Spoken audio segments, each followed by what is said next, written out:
कोल्हापूरमध्ये छत्रपतींचा गणपती येतो आहे आणि या गणपतीची शान काही औरच आहे। ही थेट दृश्य कोल्हापूरची।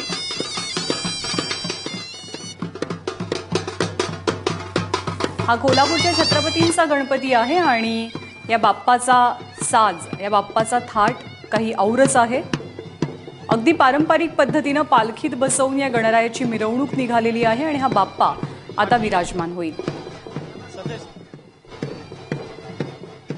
खरं तर राज्यभरात गणपतीच्या स्वागताची तयारी सुरू आहे आणि हेच दृश्य कोल्हापुरातही अनुभवायला मिळतंय। रणजित, कसा उत्साह आहे कोल्हापुरात गणेशोत्सवाचा, गणपतीच्या आगमनाचा?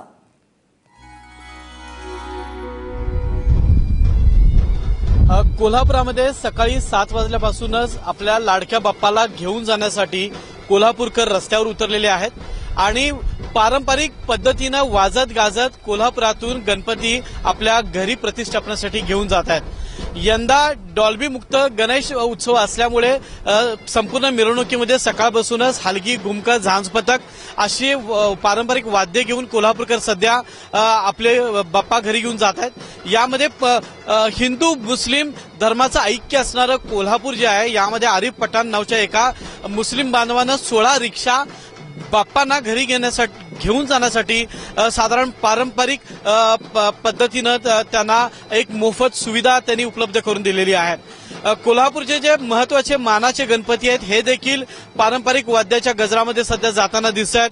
आत्ताच 12:05 या कालावधीमध्ये साधारण छत्रपती राजर्षी शाहू महाराजांचा जो वाडा आहे, या वाड्यातला जो गणेश मूर्ती आहे, या गणेश मूर्तीचं आगमन झालेलं आहे आणि नैसर्गिक कलर किंवा रंगांचा वापर करून शाडूचा जो 1.5 फुटी गणेश मूर्ती आहे, ही मूर्ती वाजत गाजत शाही लवाजमासह आता राजवाड्यामध्ये आलेली आहे आणि तिची आरती सुद्धा आता सुरू झालेली आहे। त्यामुळे एकूणच संपूर्ण जिल्ह्यामध्ये मोठ्या उत्साहानं गणेश उत्सवाचं हे वातावरण आपल्याला पाहायला मिळत आहे।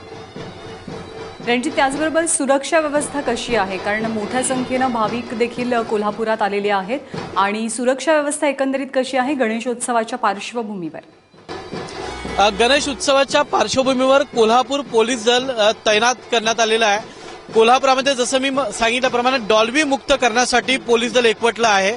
त्याच पद्धतीने या परिसरामध्ये या दरम्यान कोणताही अनुचित प्रकार घडू नये, गणेश उत्सवापासून ते विसर्जनापर्यंत कोणताही अनुचित प्रकार घडू नये यासाठी संपूर्ण पोलीस दल सध्या रस्त्यावर उभा आहे।